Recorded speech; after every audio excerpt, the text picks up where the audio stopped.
incredible growth. It's serving a broad and diverse student body here in Phoenix. And join me in thanking Brian Mueller for his great leadership here at Grand Canyon University. And thank you so much for your hospitality today, Brian. Also, I'm pleased to be joined by a member of our cabinet, the Small Business Administrator, Jovita Carranza, who will speak in just a moment. But I must tell you, to be seated once again with Governor Doug Ducey is a particular privilege for me. I can honestly say I was for Governor Ducey before it was cool.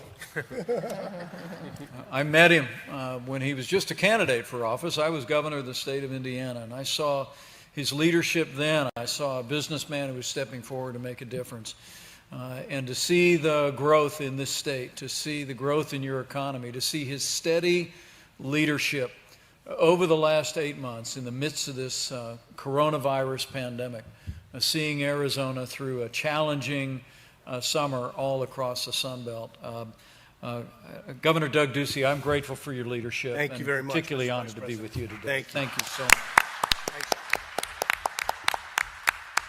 And let me bring greetings to all of you. This is National Hispanic Heritage Month, and to all as we celebrate the incredible contributions throughout the life of our nation of Hispanic Americans. I want to bring greetings from a great champion of Hispanic Americans who, when I spoke to him this morning on Air Force Two and told him I was headed to Phoenix, he was reflecting fondly on the fact that he was just here a few days ago. So let me bring greetings from the 45th President of the United States of America, President Donald Trump. The President said on Monday, Hispanic Americans literally embody the American dream. To be a Hispanic American in so many ways is to be a part of a community that is synonymous with faith and family and hard work. And the contributions that Hispanic Americans have made, not only to Arizona, but to the life of this nation, are really countless. And I'm proud to say that in our first 3 years in office, we've made extraordinary progress in the economy of this nation. Under President Trump's leadership, with the strong support of our allies in the Congress, we cut taxes, we rolled in good-paying jobs right here in Arizona. But nationwide, during this Hispanic Heritage Month, I know you all would be glad to celebrate with me that among those 7 million new jobs, 3 million went to Hispanic Americans, and more than 1 million Hispanic women entered the workforce all across this country.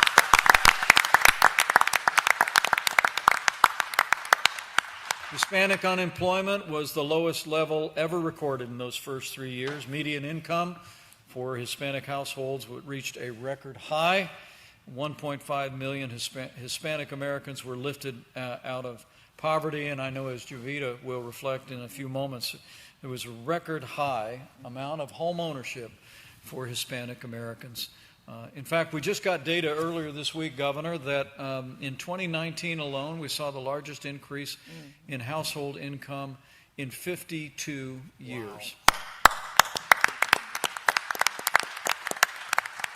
And then, as we all know, the coronavirus pandemic struck our nation from China. President Trump took decisive action early on to put the health of America first. We suspended all travel from China. We declared a public health emergency.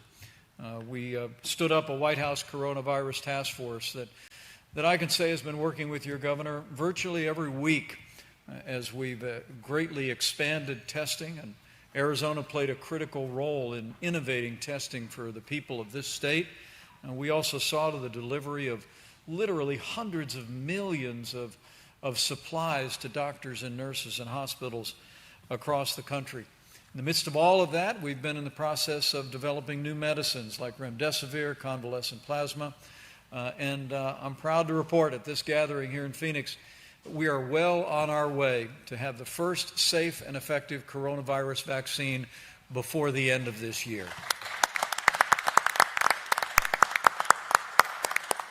In the midst of that, I know that here in Arizona, this was a challenging summer through which we just passed.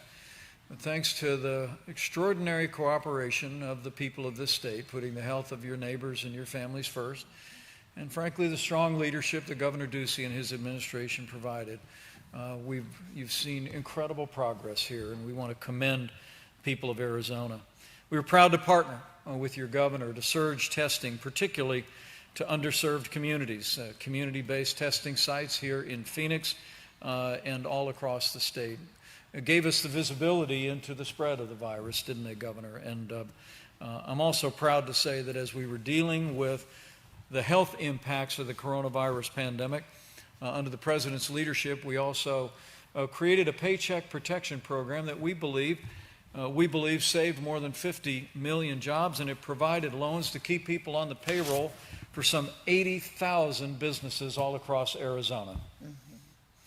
And 60,000 paycheck protection loans across the United States of America specifically went to Hispanic-owned banks nationwide. The good news is, through all of which we've passed, we're opening up America again. You're opening up Arizona again. In the last 4 months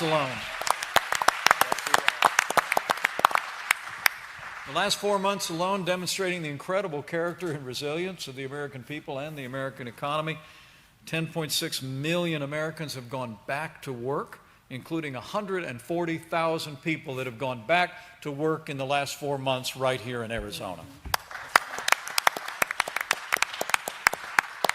Of the more than 10 million Americans who have gone back to work in the last 4 months, as Javita knows well, 3.3 million of those jobs were filled by Hispanic Americans, and Hispanic unemployment has already dropped to 8.4%.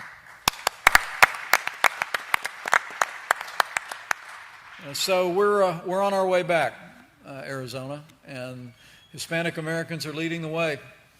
Through the challenging days of the pandemic, it was the families in this community who did your part to look after those who, in many cases, we found were among the most vulnerable, and we want to commend you for that. But also the ingenuity, the hard work, the creativity, the faith of the people of this community is also leading us back to even greater heights. And as we go forward, I want to promise you on behalf of your president that we're going to continue to support this community. In fact, we just broke the news today that 2 of the largest infrastructure grants in American history have been awarded to Puerto Rico to help that territory recover. And we'll continue to support law enforcement. One of the things the president is most proud of is the fact that half of our Border Patrol agents across this country are Hispanic Americans who secure our borders and protect our families every single day. And under this president, we've supported Customs and Border Protection, and we've also made record investments in border security and built more than 300 miles of a border wall on the southern border.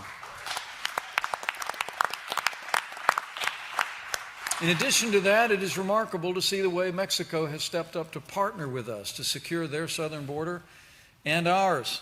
Mexico is literally doing more today to secure our southern border than ever before in history. And it's a partnership that's seen a record decline in the number of people coming across the border illegally. And it's a tribute, frankly, to those incredible law enforcement personnel and also to our cross-border cooperation. And it certainly is in stark contrast with the voices of others in the public domain, where Joe Biden and the Democratic Party today call for open borders, sanctuary cities. We've made record investments, and I want to pledge to you, to your governor, and to Hispanic Americans everywhere that we are going to stand with law enforcement, we're going to stand for the rule of law, we're going to secure our borders, and uphold the rights of American citizens.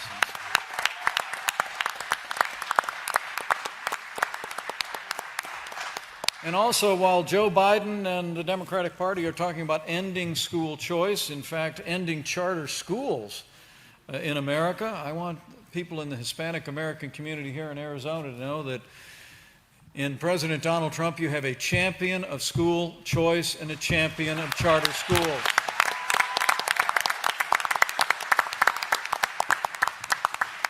And it's remarkable to think that 1/3 of the students in public charter schools are Hispanic across this country.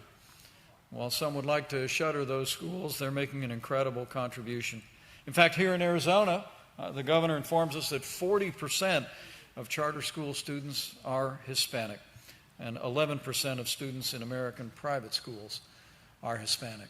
And so expanding parental choice, expanding public charter school innovation, I promise you will continue to be a priority for our administration. So with that, thank you for that. With that, I'm here. I'm here to listen. I'm looking forward to the comments of our guests today, as well as your governor. But let me also just simply close by saying thank you. During this National Hispanic Heritage Month, just thank you for everything that this community contributes to the life of this nation. It really is. It is humbling to be able to spend time as I travel across the country with Hispanic Americans to hear the incredible stories, testimonies of faith, testimonies of entrepreneurship, testimonies of the American dream, and to see the values and the faith that are so synonymous with this community. I truly do believe as we make our way through this challenging time, as we work to bring America all the way back, we do well to recognize in National Hispanic Heritage Month that Hispanic Americans have always made this nation strong and great, and we will lead together to even a greater future for the American people for many years to come. So thank you for who you are. Thank you for being with us today, and God bless our Hispanic American community. Governor? Let me begin by just saying once again, welcome back to Arizona, Vice President Pence. We're thrilled to have you here and grateful for your partnership and leadership for our nation and for our state. I want to welcome Administrator Carranza. Thank you. We're thrilled with the small business results that we're having in Arizona, and I'm going to take a couple minutes and brag on those as well. And I want to say thank you to Daniel Garza and the Libre Initiative. I love the passion with which you talk about this initiative. I actually think I knew you before this launched, and I just want you to know that myself and the state of Arizona are all in on the Libre Initiative, and I wish you Godspeed in everything that you're trying to do. I also want to congratulate Brian Mueller. He is an incredible leader. He's an incredible academic. He is also a business person who has got an unbelievable model here at Grand Canyon University. They take the Christian mission and actually improve the area around them in terms of grade schools and high schools. And I don't think, and I'm here quite often, I don't think I can come to this campus without some new gleaming structure having been built, and none of it at taxpayer dollars. Congratulations, Brian. It's just an incredible success. It's been an unbelievable week in Arizona. On Monday, we had the President of the United States. On Wednesday, we had Ivanka Trump. Yesterday, we had the Second Lady, Karen Pence. Today, we have the Vice President. What a way to kick off Hispanic Heritage Month. I mean, it's an incredible celebration, and it's something that is reflective of the culture of the state of Arizona. We are home to 2.2 million plus people of Hispanic descent. They lead in areas like government, the military, business, elected office, and beyond. Many are in our audience today. So again, I want to say to the Vice President, thanks for being part of this conversation. I also want to say thanks beyond today to the Trump administration and to your personal care and concern during the peak of COVID-19 in our state, your personal outreach, whether we needed additional PPE or ventilators for Navajo Nation, or that surge testing that was focused to Maryvale and South Phoenix. It was Vice President Pence and President Trump not delegating these duties, but calling personally for that. I'm grateful for that because I want to get back to where we were and above in Arizona. You know, the Tax Cut and Jobs Act had Arizona's economy booming with more momentum than any other state in the nation. Administrator, Our unemployment dropped yesterday from 10.6 to 5.7. It's the largest drop in unemployment in Arizona in modern history. The USMCA is strengthening our partnership with Arizona's #1 trading partner, ×4, Mexico, and Canada has surpassed China to become our #2 trading partner. So a strong North America is a safe United States. And lastly, I want to say Arizona is incredibly proud of its reputation around school choice. We lead the nation with over 500 institutions, over 200,000 children in schools of choice. And I think Grand Canyon University reflects also a school of choice and the success and excellence that it can have for Arizona children and families. We're thrilled that you're here today, Mr. Vice President, and looking forward to the roundtable. Thank you. Thank you, Brother. Thank you very much. It's a tremendous privilege to be here with you in Phoenix, especially surrounded by advocates of the Hispanic community. The Hispanic community is my community. My parents were born in Mexico, born in Chicago and raised in Mexico. My grandparents were born in Mexico, and I think León, Guanajuato is the location. I think someone here on the panel has that origin. And so being here next to a vice president, flying with the vice president, being next to a governor, and then Dan Garza, which I've known for years, it's really a dream come true, Vice President, because the American dream is not just home ownership, it's not small business entrepreneurship, it's really having an opportunity to be a leader in America. And that's what I've been given the opportunity to do under the Trump administration. So not only under the President Trump's administration and your leadership, Vice President, that I started out as a treasurer and now am the administrator of SBA. And I have never publicly stated this, Vice President, but this is the president that is the first one to have taken a treasurer and advanced the person or elevated the person to a cabinet position. So I hold that honor, and so does he. So again, this administration definitely has our best because interest. it was Jovita Carranza. No, has our community in their best interest. So thank you very much for the opportunity. I also want to thank you. This is true empowerment and recognition based on merit. I'd like to also mention, from a national perspective, the numbers that Vice President Pence mentioned concerning house ownership. I'm going to first mention the PPP. You know, I was given the task of implementing the Paycheck Protection Program at SBA. And as a result of that, we have processed about 5.2 million PPP loan transactions. And we've also transacted close to $190 billion in the economic injury disaster loan portfolio. That represents about 3.2 million small businesses. So collectively, we've probably managed about 9 million small businesses. There are 31 million small businesses in the United States, and they represent 60 million employees in the United States. That's very, very significant. And in every state, small businesses represent about 93 to 94% of all businesses in a state, and they represent about 45% of the workforce. So the GDP of the small business sector represents $10 to $11 trillion.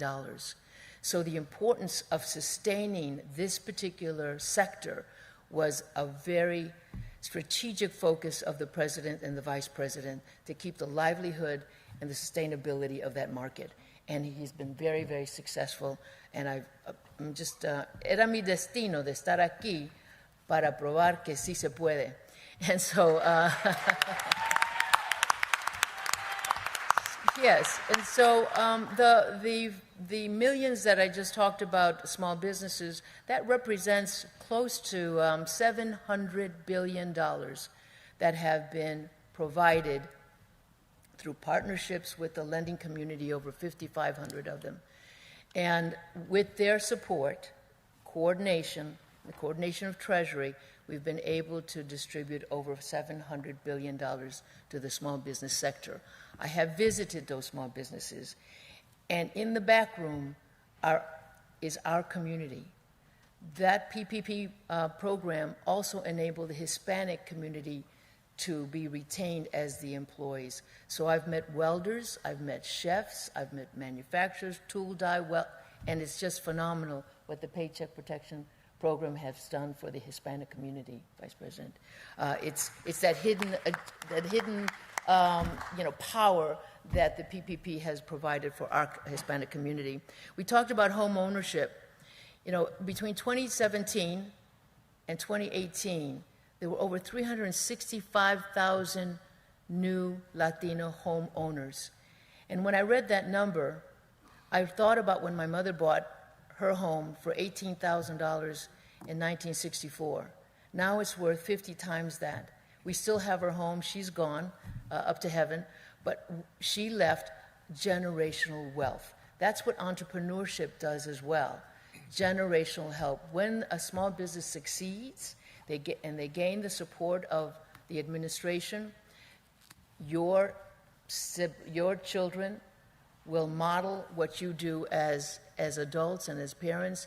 And in some cases, I visited businesses where the son or the daughter was standing right next to them, learning the business to take it over when the adult retires. So I've just been just so ecstatic. It's all these stories that you have to go out in the field, boots on the ground, to realize the value of the PPP as well as the EIDL. In addition to that, I wanted to mention that in 2019, as the Vice President has indicated, we have in our community, our Hispanic community, have realized the record number of home purchases by the Latino community. And that's phenomenal.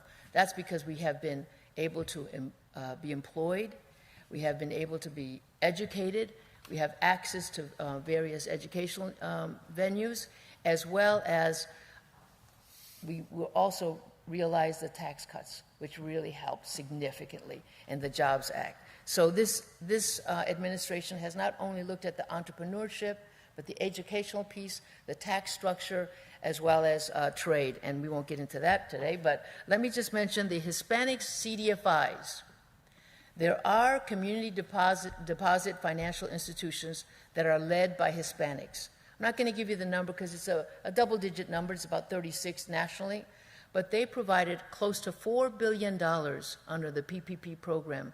What's really unique is that they applied to become a delegated lender with SBA to be able to provide the funding. What we also did was partner with the private sector like Goldman Sachs and others, fintech companies, to provide liquidity to those CDFIs so that they could provide loans to the small businesses. So it's been a holistic approach to making sure that we stepped up and sustain the GDP, half the GDP with a small business. And in closing, I want to say that the medium Hispanic small business employee has about 1 to 4 employees as an average. And 70% of the $700 billion that I mentioned earlier went to small businesses that had anywhere from 1 to 10 employees. So, Vice President, we touched the smallest of smallest business, and we really tapped into the underserved market. And for that, I'm very appreciative of giving us that opportunity to provide liquidity to our small businesses. And in closing, thank you very much for the invitation and for being such a great host. Thank you. Thank you, Julia. Great words. Great words. Bueno, platiquemos. My senator from Texas, Ted Cruz, likes to say, America has to be that country where anybody with nothing can achieve anything. Yes. To do that, we need a strong and vibrant free market system. Latinos need the free market, and the free market needs Latinos. I like to think of us as a vanguard for the free market system, and that's our work, is to create that. And our small business owners are champions in that effort. I want to introduce Jeanette Mendez.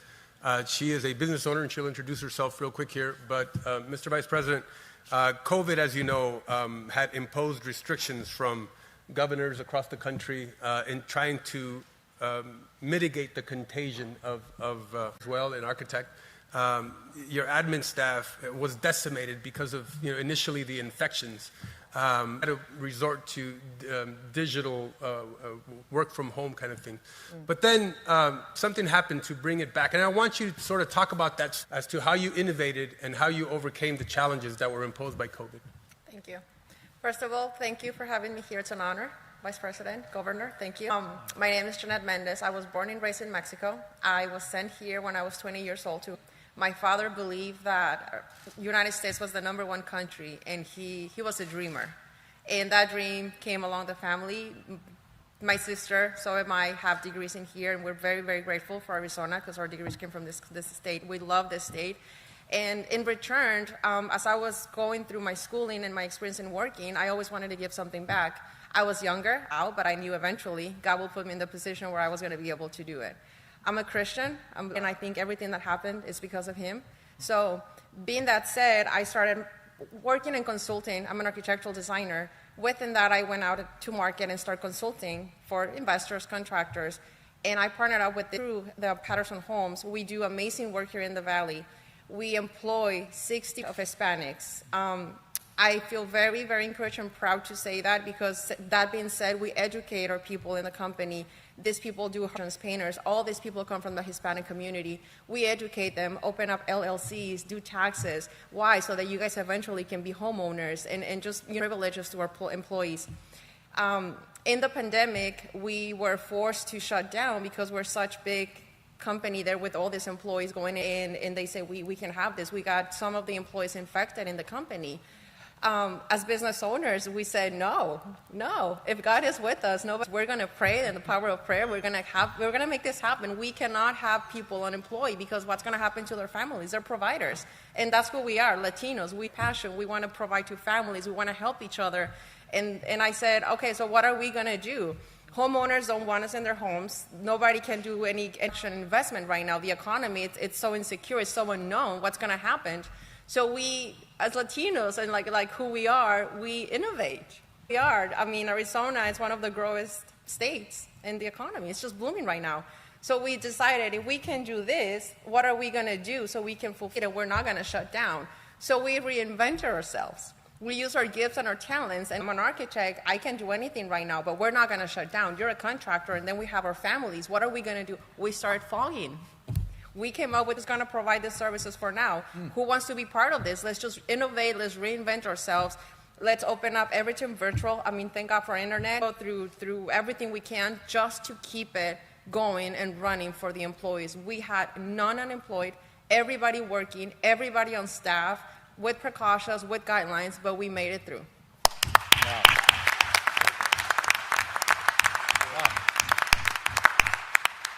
Wow.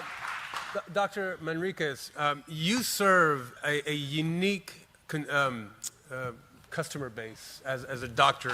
And Governor, here in your state, a lot of folks live in the rural areas, isolated from cities and far away from healthcare, access to healthcare. And so that was made worse by, of course, the imposition of the restrictions of COVID. So how are we to reach these folks who are already sort of cut off because of distance and their unique situation? 18 years of age, out of a life that I won't even talk about, terrible life, and God turned my life around and set me on a whole new path and brought me to where I am today to sit here with the Vice President of the United States. Who would have thought that when I walked into that little church in Rupert, Idaho, at 18 years old, having come out of, I'll say it, having come out of jail and crime and drugs and just broken home, all of it. And so I really believe that our young people need the church. They need the mentorship, and they need to be able to develop the biblical world vision. And unique circumstance is truly inspiring. So I want to thank you for sharing your story, and to Pastor De La Cruz, the honor is mine. I I made the same decision when I was 18 years old, put my faith in Christ, and that path has taken me here to sit with you. And to hear about your witness of faith and to see the sincerity of your purpose, it really is inspiring to me. And you've given us hope. And I know your governor and his whole team are going to take to heart your words. There's that verse in the Bible that says, "Don't absent yourself from the assembly," as some are in the habit of doing. And I want you to know we're going to work closely with your governor of states around the country to do everything we can to get our churches, all of our places of worship, open back up again so the people of God can come together and pray. So we'll work toward that day. And I want to thank you. But Daniel, this has really been an inspiring time. I'm going to leave here reflecting on your words that Latinos need the free market, and the free market needs Latinos. And that much is certain. Thank you for your great advocacy of the great Hispanic community all across the United States. And the 2.2 million strong, Governor, here in the state of Arizona. And growing. Just like the great state of Arizona. But maybe Jeanette's words are most inspiring to me, and they explain an awful lot. We've heard about faith, we've heard about family, we've heard about caring for those in need, we've heard about entrepreneurship. But I really do believe that what Jeanette said is something that I've observed in the Hispanic community, also something I most admire. She said, Latinos do everything with passion. So I want to thank you for your passion. I want to thank you for your passion for freedom, for free markets, and I truly do believe that with this great Hispanic community and the passion and faith of this community, the best days for Arizona, for this community, and for America are yet to come. Thank you all very much. God bless you. And happy Hispanic Heritage Month. Thank you all.